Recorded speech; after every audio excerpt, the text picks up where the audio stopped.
Eccola, la t-shirt slogan o maglia parlante, simbolo oramai della protesta dei commessi del Veneto che dicono no alla completa liberalizzazione del lavoro domenicale.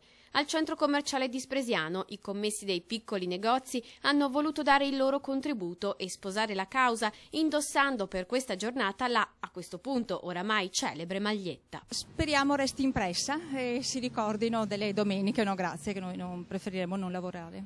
E l'appello è per tutti i negozi della piccola distribuzione. Il tam tam su Facebook è già partito e la t-shirt mania sta per varcare i confini regionali.